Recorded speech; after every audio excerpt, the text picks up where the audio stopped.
Welcome to Rooted and Unwavering, a podcast and radio show which features leaders from all walks of life in conversations about courageous connectedness. How do we stay connected to our best selves, especially when we are challenged? What becomes possible when we truly stay committed to our own and others' greatness, also when we don't feel it? Join host Hilke Faber, transformational coach, facilitator, and award-winning author of Taming Your Crocodiles, and his guests as they explore leadership greatness in today's episode of Rooted and Unwavering.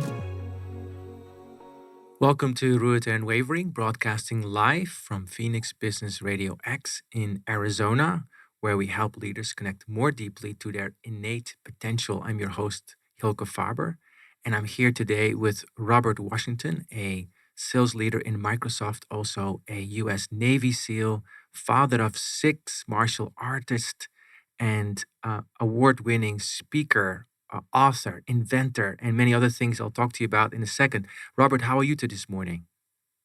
I'm pretty good. Thank you so much, Hilke. Excellent. Very good. And glad that you're here. Before we're going to talk more about you, Robert, and about hearing your story about connectedness, I want to, as we always do, start this episode with a brief reminder. You could say a recentering of why we're talking about Rooted and Wavering. So the intention of this series is that each of us gets more and more connected to what's true about ourselves, so we can get rooted in that. We all have all these forces that pull at us all the time. Things happen that we like, we don't like. We have thoughts and feelings. How, in those moments of challenge, do we come back to what is true, what we can rest in, our values, our intrinsic being? And that's what these conversations are about. And my personal experience is that I learn a lot more from stories than from concepts. So I'm so grateful to have guests like Robert Washington in the studio with us today. This is our 22nd episode, and Robert comes to us today from the state of Washington. He is, as I said, a father of 6, a sales leader, devoted husband, and his experience, which he will talk to you about in a moment, is quite varied. He grew up in one of the most dangerous cities in America, and despite that, always embraced a growth mindset and maintained an optimistic outlook on life. He has been distinguished and gotten awards as a motivational speaker. He draws on his own life experience to do that. He has a lot of sales acumen, and he has earned recognition as one of the top sales executives at Microsoft.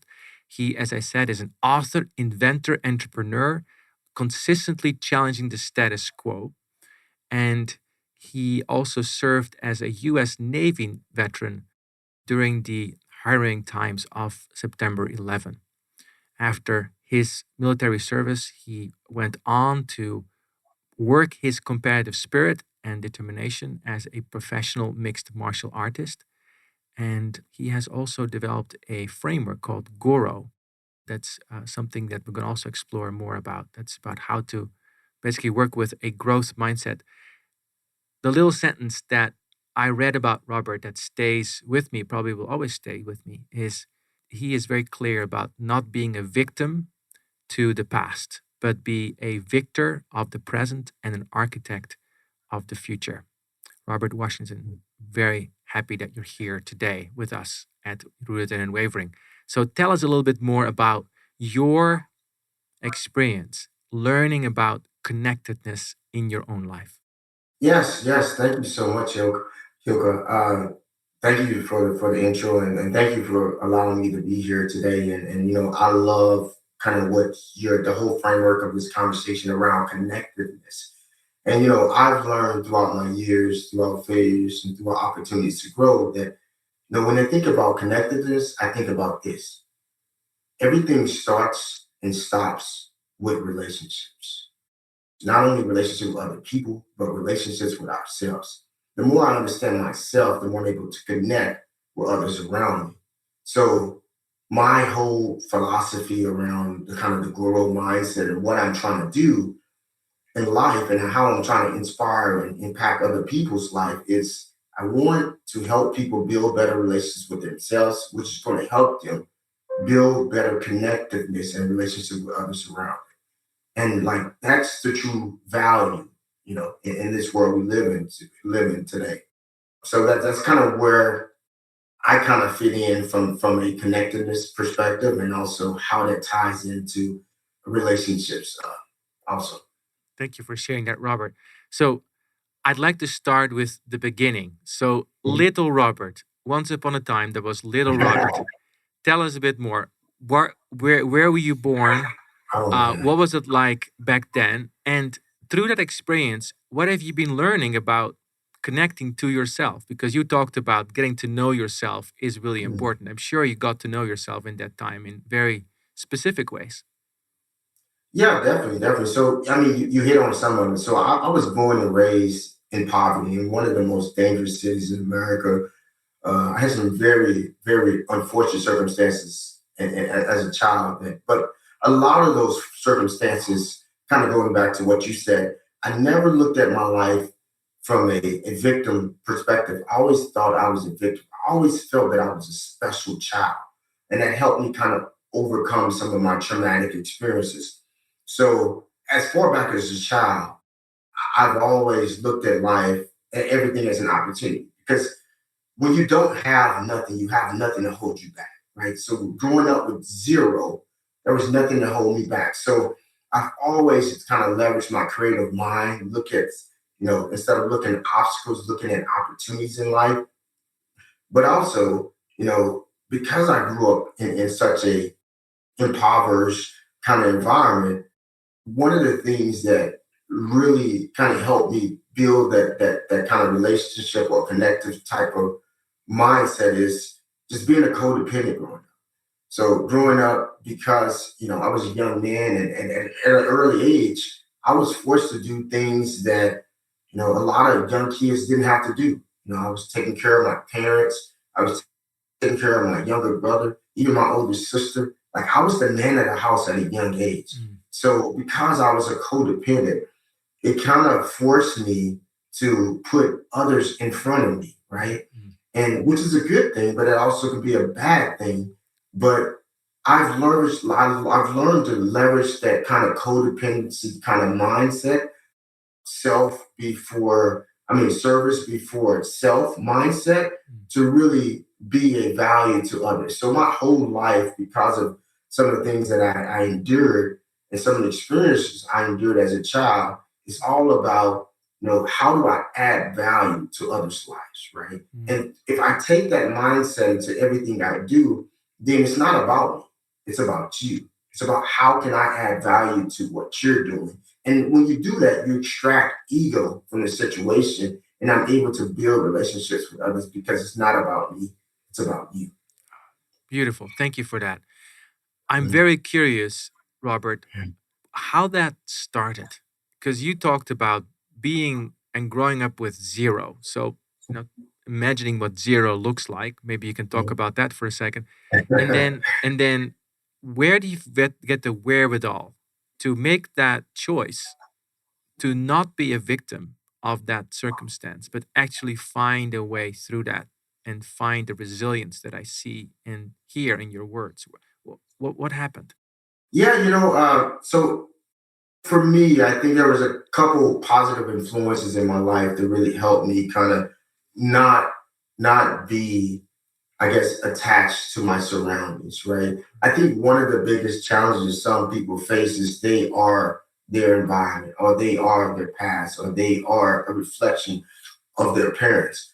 I've always detached myself from my environment.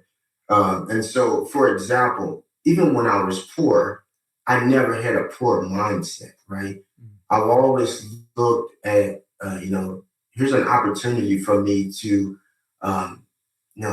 do something for my family, or help my mom out, or maybe go fishing. This is an opportunity for me to give back to others around me. So I never really looked at life as a way of me being a victim. I've always looked at it as a way for me leveraging these small moments to really prove my value to the world.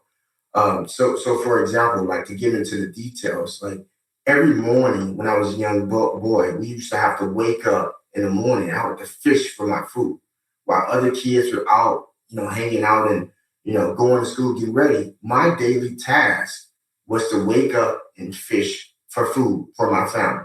So I would wake up before school. We lived in New Orleans, Louisiana. I would walk across the street, climb over the levee, take my fishing rod and my pole and go out there and fish.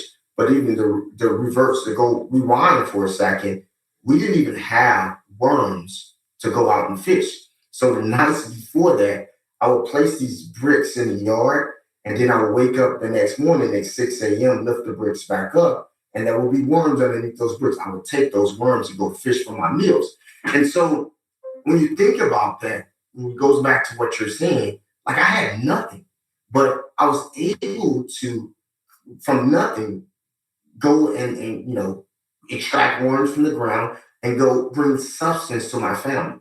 So when a lot of people look at life and say, well, I don't have this, I don't have that, like for me, nothing creates an opportunity to go and be creative and find something from nothing, right? So I think that's kind of like the framework that I built when I talk about having nothing and being able to create something from nothing. Because as much as we think we don't have nothing, there's a lot of things around us that can help us achieve and reach our goals if we're present and if we're paying attention to everything around us. And so from a young boy, because I had nothing, I had to pay attention to everything because everything was something that can get me further on along in life. Beautiful, beautiful. I hear in that also part of the wisdom of being very detached. Like you said in the very beginning, something that I want to highlight is I am not my surroundings. Mm, I'm not my parents. I'm not my past. I'm not mm, what I have. mm, I am here. And from that place of presence, I interact with the world differently. And what you're talking about, and what I'm hearing you talk about, is say, then I can see it with fresh eyes. mm, And then I know to put a stone out in the evening so I have worms in the morning. mm, And then I know that I can go fishing in the morning and get fish.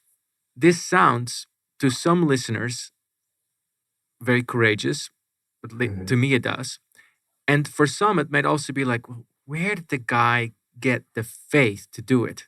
Because even mm. going fishing is an act of faith because you don't know whether you're gonna get fish. So how did that work with the little boy? Going out fishing in the morning, did you get fish every day? And how did that work out? For me, it was more, and like going back to what I'm saying, I always looked at it as it's not about me because I grew up in that codependent mindset that service to others before self.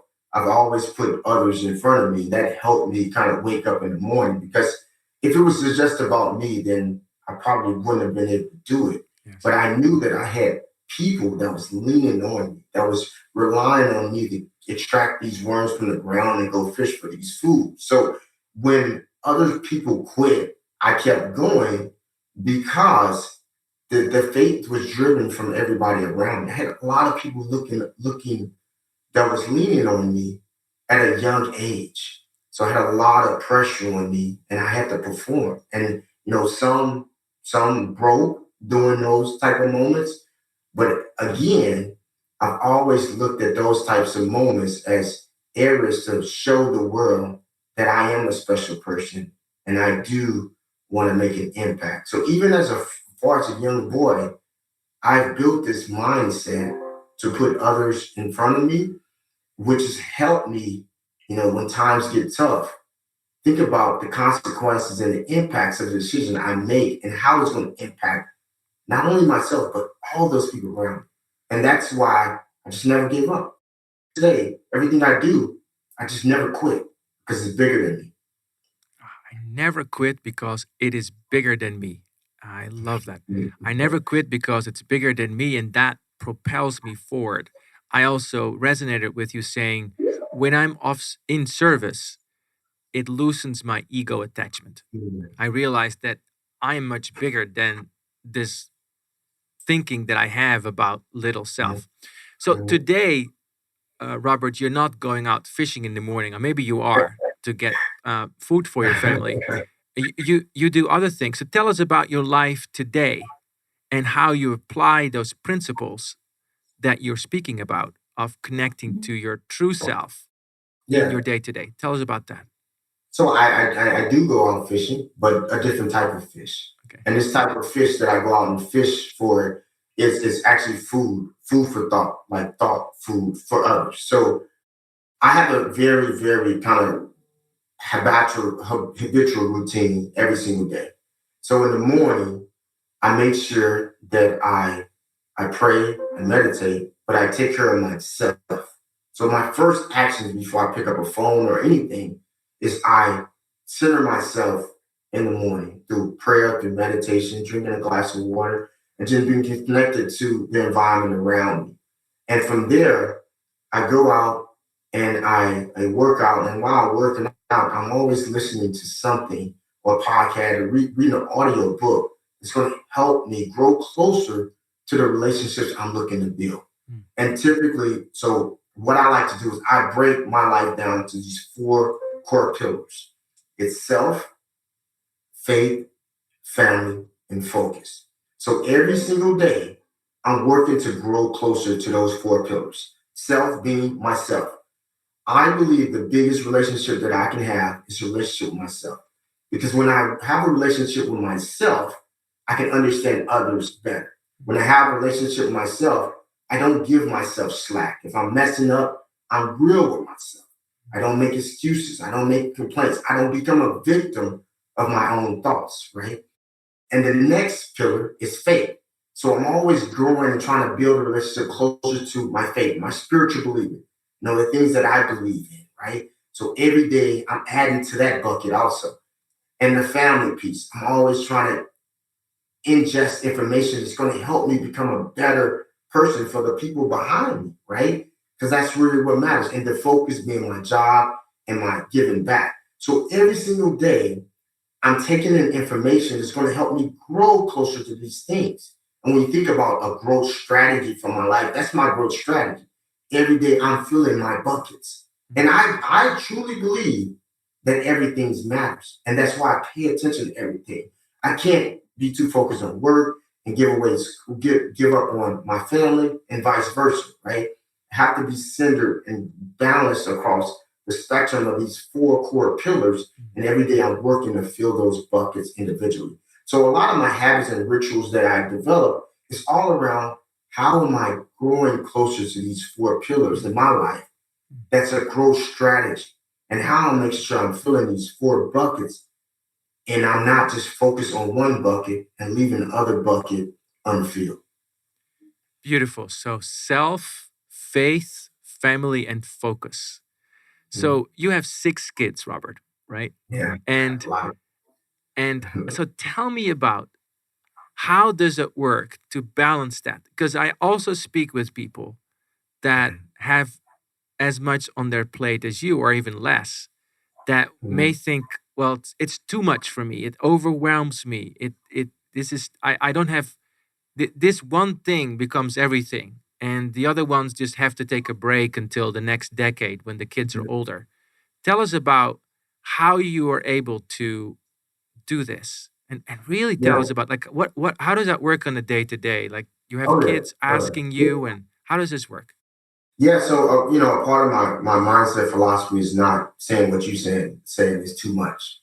I just don't believe I can ever say those type of words, and it goes back to my whole philosophy towards committing to something. I always tell myself, once you make a commitment to stay committed to your commitments. So it's a triple C. I call it triple C. But what I'm really trying to say is, when you make a commitment to something, stay committed to those commitments. So when times get tough, remember you have to stay committed to those commitments. Not just commitment, but you have to stay committed to those commitments. So Mm. I never tell myself that I don't have enough time. I never tell myself that it's too worrisome.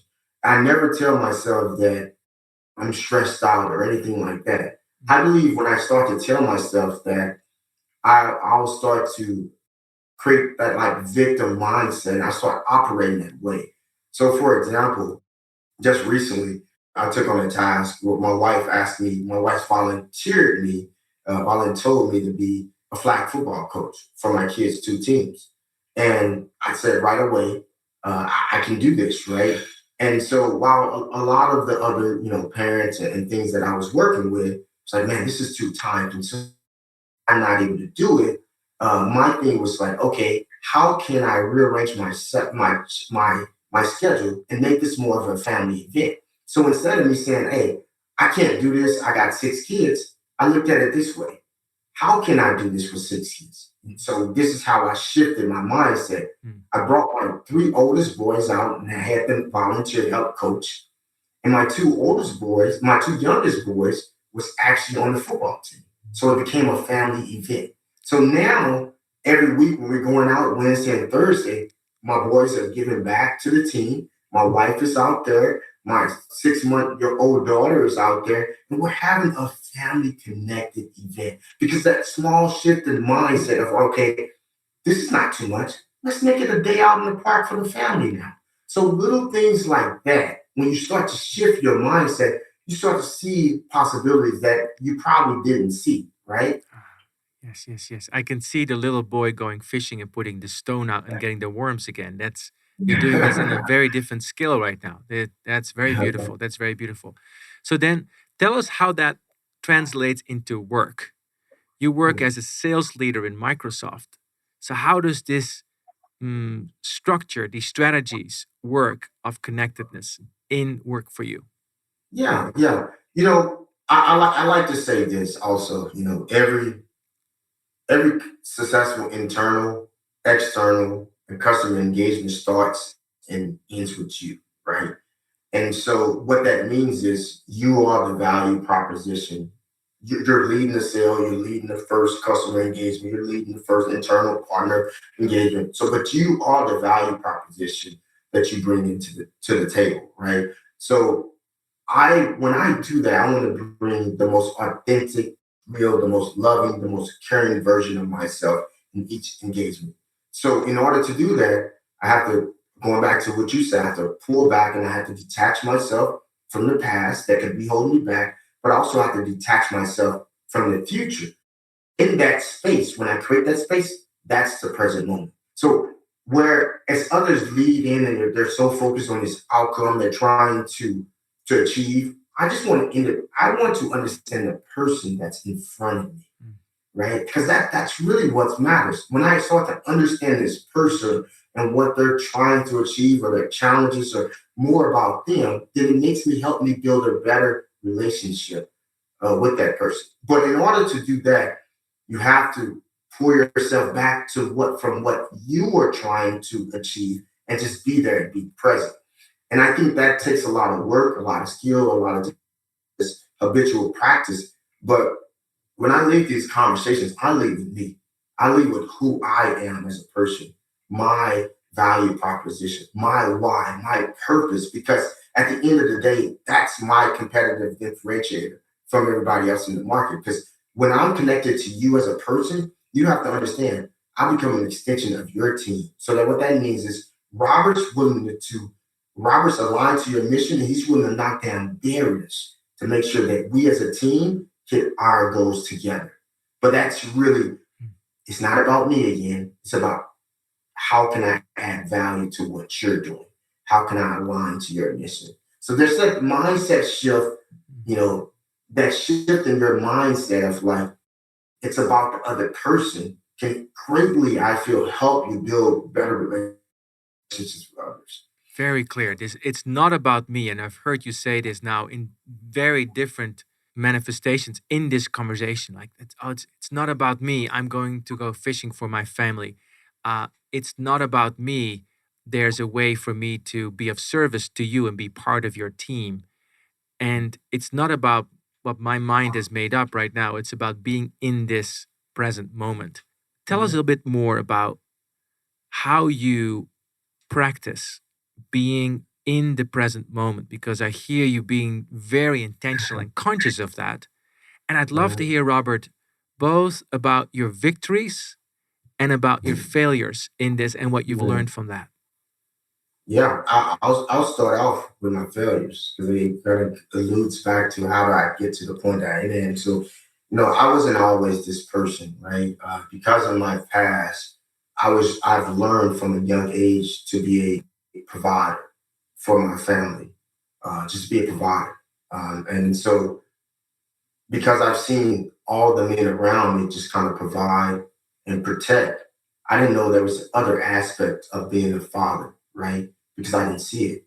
And so for a long time, it was about work, work, work, work.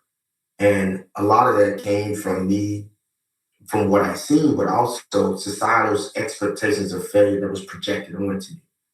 And that stuff consumed me. Mm. And for a long time, I feel like I needed to overwork or overprove myself to the world because of this, because the world looked down on me. Mm. And so to say that, as a professional athlete, I ran into some huge obstacles early on later in my career because of this. So, for example, I'm sure one of these failures to say that really opened me up.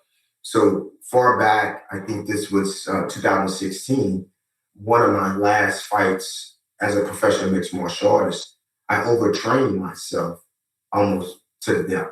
And the reason I did that is because I was an underdog going into that fight. And so I wanted to prove it to the world and everybody that was around me that I was better. So I put more emphasis in my training. And I remember one day, it was like 12 o'clock at night. I walked into the house. My wife was like, "Where are you going, Robert?" I said, "I'm going back out and train. I got to train. These people are doubting me. I have to prove them wrong." So think about that. My whole energy, my whole drive was to prove others wrong. So it pushed me to a point that I was overworking myself, overtraining. And then I remember another day I came in the house and my wife looked at me. She said, "Robert, you're here, but you're not present." I'm like, "What do you mean? I'm going out and doing all this stuff and helping out." She said, "Robert, you're here, but you're not emotionally present." And that really struck me, like just hit a chord to me. Like, what does she mean when she say that? Mm. So as much as I was there, I was never emotionally present because I was always thinking about the next thing. I gotta hit this goal, I gotta do that. Mhm. And so when I went into this fight, I almost, like I said, long story short, I almost overtrained myself to the death and my kidneys had shut down. I was going into cardiac arrest. And I had an awakening at that moment in the hospital bed. I was like, "Man, what am I doing? Like, why am I pushing so hard? Like, what's in the past has pushed me to push so? What am I trying to prove to the world? What really matters?" And from that moment, it kind of pushed me into my public speaking because I shared my moment with the world and how that impacted me. And it pushed me to public speaking in different areas of my life that was just bigger than me. Like that sport was just a platform sport to help me get to my real goal, which is helping other people overcome these challenges that I've been able to overcome. And look, the biggest thing I say when I say this, like, the biggest curse I can ever have if I take all this knowledge to the grave with me. Like that'd be the biggest disservice I've ever done. So a part of me is just like giving this back to the world.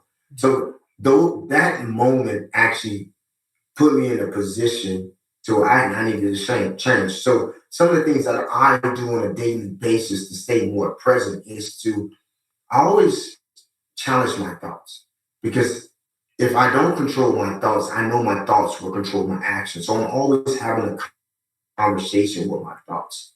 And so when thoughts come into my mind, I'm always asking myself, is this thought true? Does this thought benefit me? But more importantly, where's this thought coming from? Because a lot of times our negative or our dysfunctional thoughts could be coming from a place of dysfunction. So create space between you and your thoughts and understanding you are not your thoughts. To me, is something that I constantly do on a daily basis. And that's growth, right? That is growth every single day. There's not be one day where I feel like I got it because life's going to smack me again, right? So I'm constantly challenging myself every single day. And I'm my biggest critic sometimes. I really resonate with that. We're going to take a break in a moment. We've been talking to Robert Washington. One of the core teachings that I've been receiving from speaking with you today is to be totally disciplined. very disciplined about mm, not believing my thoughts as they come up, but actually being clear and asking myself those three questions. Is this true? Is this helpful? And where does this come from? After the break, we'll explore this more. And also, we're going to explore more with him, with Robert, about what was it like, those moments before the cardiac arrest, and what was that awakening insight like for him and what he learned from that. So I will be back after the break. You are listening to Rooted and Unwavering, presented by Growth Leaders Network, the leadership, team, and culture development company. If you would like to learn more about working on connectedness for yourself, your team, or organization, please contact Growth Leaders Network on LinkedIn. And now, back to the show. Welcome back to Rooted and Wavering. We're here with Robert Washington, currently a leader in sales for Microsoft, also a professional martial artist, and also a father of six and devoted husband and a public speaker, and many other things that I'm sure you haven't told us about yet. Let's go back to this moment of cardiac arrest or almost cardiac arrest. I want to hear more about this. You asked this question, where did this thought come from? This third question. So where did this thinking come from your perspective? What did you discover, Robert, in that moment as you were in the hospital that led you to overwork? So yeah. So like, no, that's a great question. I think for me is at that moment when I was in the hospital, one of the things that I was just kind of self-reflecting on my whole life. Everything was still. Like nothing else mattered but that moment that was in front of me. And so that provoked me to go dig a little bit deep and really go and attack those questions that I've kind of went away from, or I just didn't give it any attention in the past. So the first question I asked myself in that moment in the hospital bed when the doctor came back in, she said, Robert, your heart's twice the size of a normal heart. You were going to cardiac arrest. It's like most people would have probably been freaking out of like, okay, I'm about to die. I was like, okay, I wanted to know, how did I get here? That was my first question I had to myself. And so that's where I feel like prior to that, if I had known myself a little bit better, I would have known that I was in my past and I wouldn't have been pushed to overachieve these goals because of my past or things that's been projected on me from my environment around me. So because I was able to dig into that question at that moment, I was able to understand that everything that I was doing was because of past failures. Everything that I was doing was because of past family failures or past societal expectations. And I wasn't being the true authentic version of myself. I was doing what I expected society expected me to do. Right. So it pulled me away from my authentic version of myself. And so that's where I was challenged. I was challenging my own thoughts at that moment, and it really awakened me to dig a little bit deeper to get a better understanding of who Robert is. And then I went on this journey from 2016 to now, and I feel like I have a better understanding of who I am because of that moment. So digging a little deeper is what you said, what I heard, and being able to face your thoughts and also be very clear. It's like, oh, this thinking is not me. Like this Mhm, thinking belongs to beliefs I had about my family's failings, or this thinking belongs to beliefs I had about the society's expectations of me. mhm, But these are my mhm, thoughts about that have actually nothing to do with me. Yes. mhm.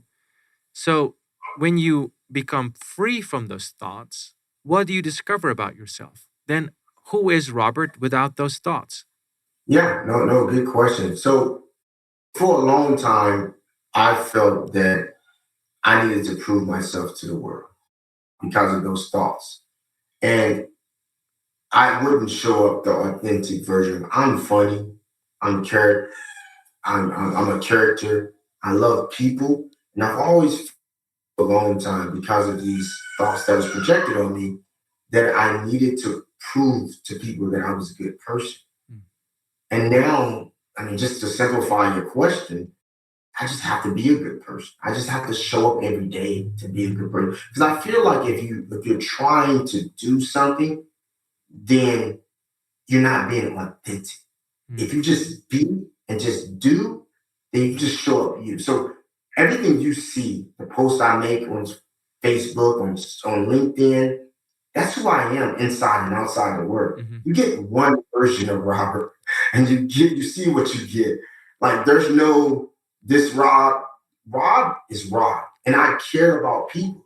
So why do I have to try to be somebody different if I'm a good person? I really, really care about people. And that's like my value proposition. As a leader, I feel like my competitive differentiator is I care.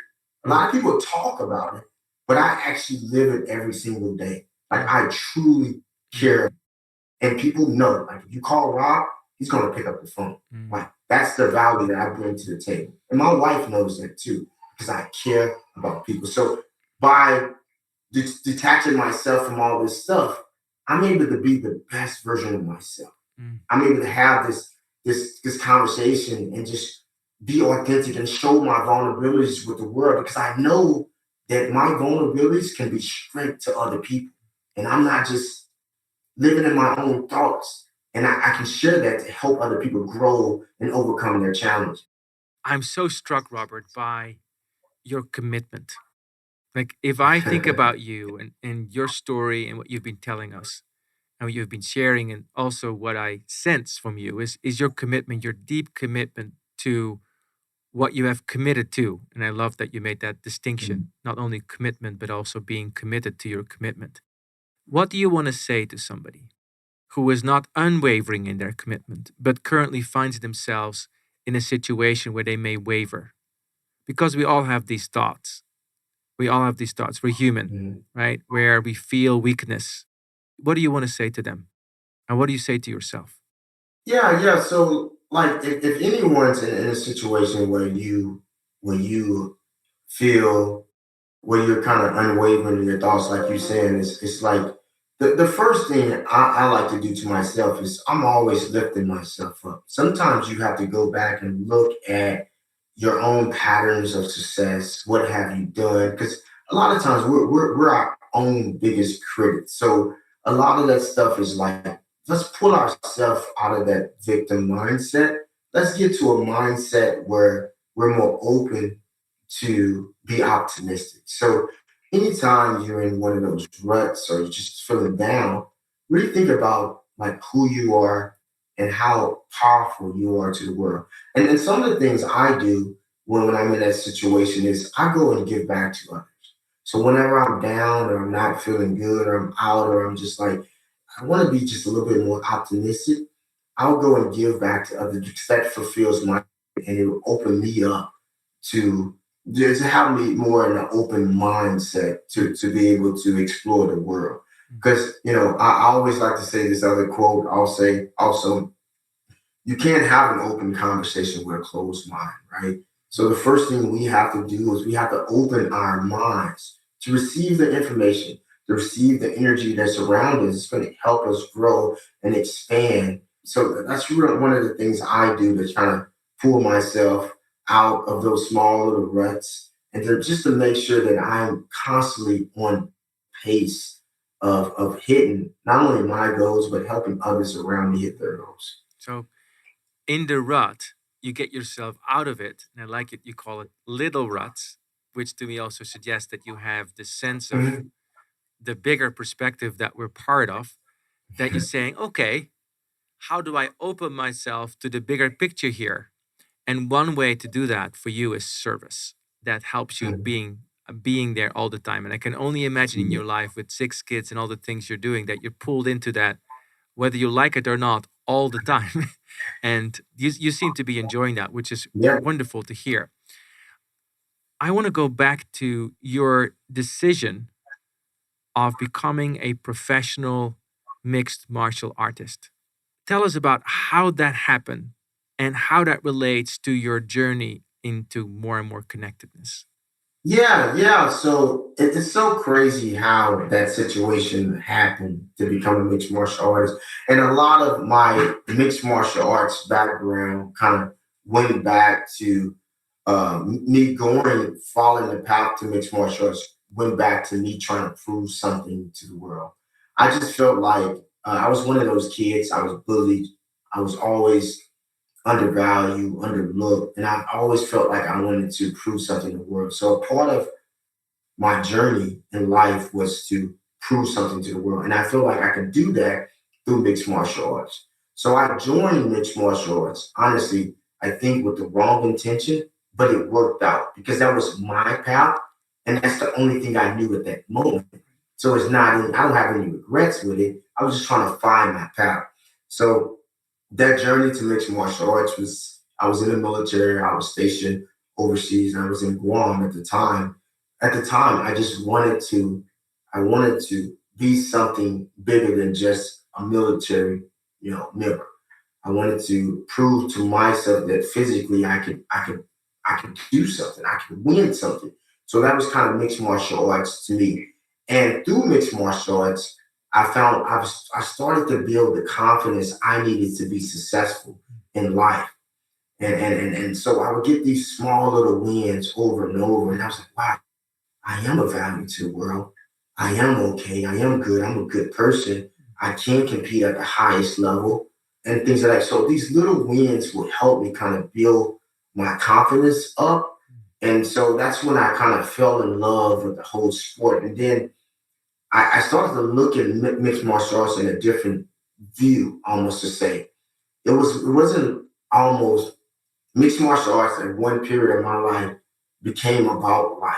It became about this is more how to react to think how to not to react to everything in life. Mm. So one of the most beautiful things I learned from mixed martial arts is emotional control, right? And so through mixed martial arts, I've learned to not react to everything that's thrown at me. For example, if me and you, Hilka, we was like standing right next to each other, and I swung on you, and we was like 2 feet away, you'll probably swing back. But if we were standing 20 feet away and I swung on you, you probably wouldn't. And the reason because of it is because of that space. And so mixed martial arts, if you think about the fighting aspects in mixed martial arts, everything is about timing, spacing, and discipline. So because my opponent swings on me, I can't swing back every time my opponent swings on me because then I'm controlled by my opponent's action. So think about life. If everything life throws at you, you're swinging at everything, then you're controlled by everything that been thrown at you. So mixed martial arts kind of taught me how to be centered, how to be balanced, how to be still, and how not to react to everything that's thrown at me. I love that. That's time and space. And what was the third thing you said? Time and space. Anyway, there was something about that. I love the metaphor of when you're hitting at me from 20 feet away and I have that perspective, then I can sense the space. And what I'm sensing you do is in Mhm. interactions with others, when things happening, you stay centered in the space. So you choose whether you respond or not. And that's a way of Mhm. practicing being detached. And that's one of the lessons you learned from the martial arts. Is what I'm hearing from you. So today, as you're sitting in your chair today, in on May 26, 2023, what do you sense you're being called into? Because my sense of you is, Robert, that given your commitment and being committed to your commitment, you've grown so much in your life. So, what is called for now, you think, in your life in terms of your next area of growth? Where do you want to be growing into? I think it goes back to my first saying, kind of going, there's really no outcome outside of growing closer to myself, my faith, my family, and my focus. Hmm. And I say that because for me, that to me is success. That to me embodies almost a 360 view of success. And so my calling is those three things. And if those three, whatever aligns, those four things, whatever aligns to those four buckets, and then I kind of just follow the path.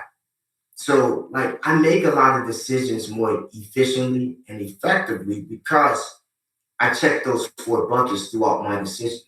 So, if it's not going to help me build a better version of myself, grow closer to my faith, my family, or my focus, then I just turn it down. But if it aligns to those buckets, then I know, okay, that's the next step I need to take.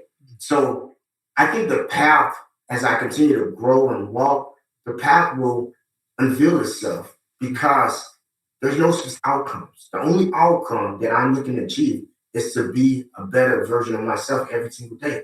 And look, that's a journey. And that can take, I'm never going to master it, but I'm continue to grow as an individual because I don't hit a goal and say, okay, what's next? This journey just continues to go. Always grow into a better version of myself and continuing to grow in those four buckets of self, faith, family, and focus. I really want to reflect on that a bit more with you and also with the listeners, Yeah. thinking about what each of our buckets might be. So I love the clarity of that and also the strength that I feel and the resolve that I feel from you. It's like I'm committed to self, I'm committed to faith, I'm committed to family, and I'm committed to focus. Hmm. So tell us about maybe an experience you had, maybe recently, where you had to make a choice, where it was very obvious to you that not fitting, not doing it. How can you tell us about that and how that works for you in practice? Yeah, so I get a lot of things just thrown at me. So things that might not be aligned. Maybe they're more focused on generating just income and not impact. So there's just so many things just thrown at me or us on a daily basis that can distract us from our goals. Like I look at it this way. If I have a strategy and I'm moving towards my strategy, like I'm this big ship, right? My strategy, my strategy is to hit this goal in 2 years, right? And if I'm this huge big ship and I got a 2 year journey to hit this goal, and every time there's a distraction, this big ship has to turn around and go the other way or go left or right. I'm never going to hit that goal. So it's like kind of going back to you said, how do you like manage the distractions that's thrown at us every single day, right? Yes. And I hate to say this, but it goes back to that. So, like, I get opportunities all the time to do things that's not aligned to who I am. And it's easy for me to make a decision because my decision is not based on monetary gain, it's not based on titles or recognitions, it's not based on fame, it's based on those core priorities of mine. So anytime I'm asked to do something, it is not ethical, it's not who I am as a person, it's not aligned to my, it's easy to say no. And it goes back to what I said later also, because I understand that every decision that I make, the consequence and the impact of those decisions is going to affect everything around me. So like when I'm offered something that seems like it might stretch me away from my faith, my family, or my focus, I just say no. And for example, I've before I took the job here at Microsoft, I was offered another role that was halfway across the country in an area that I knew my family wouldn't be happy. It was easy for me to say no to that decision because I knew the cost of living was extremely high. My wife wouldn't like the area at all, but the pay in that job was extremely high also. But there wasn't a lot of churches that I like to attend in the area. There wasn't a lot of opportunities for me to grow as an individual in a lot of communities that had diverse and inclusive people. So a lot of people would have took the job just from the monetary gain, but I looked at it from a 360 view and said, okay, how does this align to who I'm trying to be? How does this align to me grow closer to my faith? How does it align to me building a better relationship with my family? And how does it align to me giving back to the world and focusing on the things that really matter to me? And it did. So that was an easy decision, even though the monetary gain for that job would have been really nice. But it was really easy for me just to say no and walk away. And I use this framework in all my high level decision making processes. Like it's easy to make a decision now because I have a universal framework where I can just check the boxes. Okay, how does it check these boxes? And it has to check all four boxes. If it doesn't, I just can't do it, right? Because then, like I said, that strategy, that goal, I'm taking this big ship and I'm taking it another direction, right? And I'm never going to hit, that goal that I want to hit, which is to be hopefully one day master those four pillars, which I'm probably never going to do, right? Gorgeous, gorgeous, gorgeous. So you're making these decisions, and it sounds to me almost with ease. And the way you're like saying, it's like, well, this is not fitting. This is not fitting. And interesting to hear you say, not money, not fame, two very strong distractions in our current society. So tell us maybe as we're getting towards the end of our conversation already, which surprises me because I'm still in the middle of it for my feeling, Yeah. is tell us a bit about what is that like when you make these decisions in this focus? What does that feel like Mm. inside of you? What is that like? Oh, that's a deep question. It's a great question. It's a deep question. I think I think because I made the decision and I checked those boxes, I never have any regret. Every decision is the right decision if I check those boxes because I know I'm going to make it the right decision, right? If it checks those boxes, then it's the right decision. So I feel good when I make those decisions. Sometimes we make decisions and we regret our decisions right away. It's because we might not have done the due diligence to vet that decision out and make sure it's a good decision. But when I make these decisions because I've checked the boxes, I know that if there's any thoughts that came up, those are self-inflicted thoughts that I can get away. Those are just thoughts that don't really have any meaning because the decision is already grounded on those four pillars. And so it's easy for me to embrace that decision and continue that commitment towards those decisions. And I never give up on my decisions.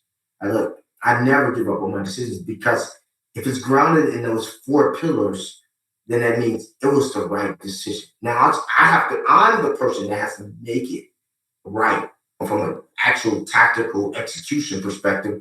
But from a high level, it was the right decision. And there's going to be obstacles in either path. But just feeling good about your decisions is going to help you embrace those decisions and really drive momentum to execute on those decisions when you might have a little doubt in your mind. Thank you, Robert. Thank you, Robert.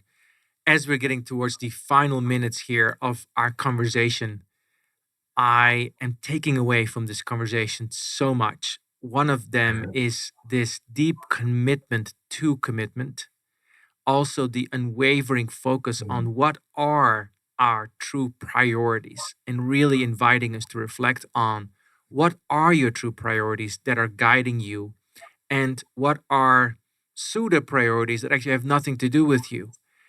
The conversation about being Mhm. very disciplined about our thinking and asking ourselves those three very powerful questions. Is this true? Is this of service? And where is this coming from? And then, last but not least, this whole sense of when I feel in a rut, think service. That is a sure way to Mhm. defeat the ego entrapment. Mhm. Robert, what is it that you want to say by way of closing our conversation? Yeah, I think it goes back to the whole kind of grounding of the just this conversation today. I always like to say it's not about you kind of mindset.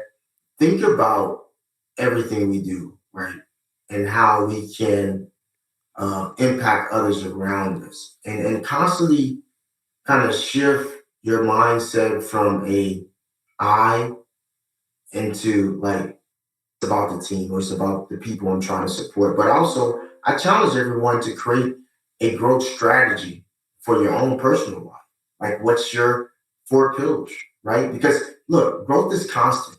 If you're not growing towards the things you want to grow towards, what are you growing towards? Because you're growing, you might be growing towards habits that does not benefit you. So I challenge everyone to create a growth strategy. Look, we have strategies for our business. We have strategies for our side gigs. Why don't we have a growth strategy for our life, right? And through that growth strategy, I challenge everyone also to focus on relationships. I think, like going back to what I say, everything starts and ends with relationships. But the first relationship, I think, is the relationship with ourselves. So, I mean, in closing, that's kind of my challenge to the world. Yeah, that's it. Thank you. Thank you, Robert. Well, I deeply appreciate being with you today and so grateful for the example that you set by the way you are and what you've been sharing with us today. You can listen more to this podcast on Spotify and Apple. You can find us there. You can also find Robert Washington on LinkedIn and other places, and also book him for a speaking engagement if you like to do that. We're very grateful that you've been listening to Rooted and Wavering. Again, you can subscribe to this podcast on Spotify and Apple and other places. And also you can find us on LinkedIn under my name. I will be again together in Rooted and Wavering in 2 weeks with Adam Fried, who is the managing partner of GSV Ventures. He speaks 11 languages, is on his 3rd career, has 2 amazing kids, 1 hilarious dog, and is the best husband ever.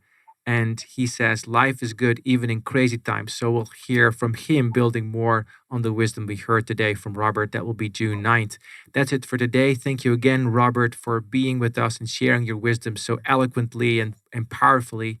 I hope that if you listened, you found some helpful nuggets today that maybe connect you more deeply to your core priorities. You've been listening to Rooted and Wavering, where we help leaders connect more deeply to their innate potential. I'm your host, Hilke Faber. See you next time.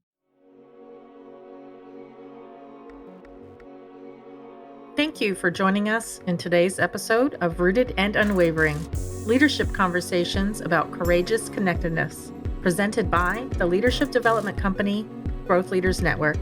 To learn more, subscribe to this podcast, connect with Growth Leaders Network and Hilke Faber on LinkedIn, or read Hilke's award-winning book, Taming Your Crocodiles. Now take a moment and appreciate something that is great about you. Celebrate the gift that you are and enjoy connecting more deeply to your best self today. See you next time on Rooted and Unwavering.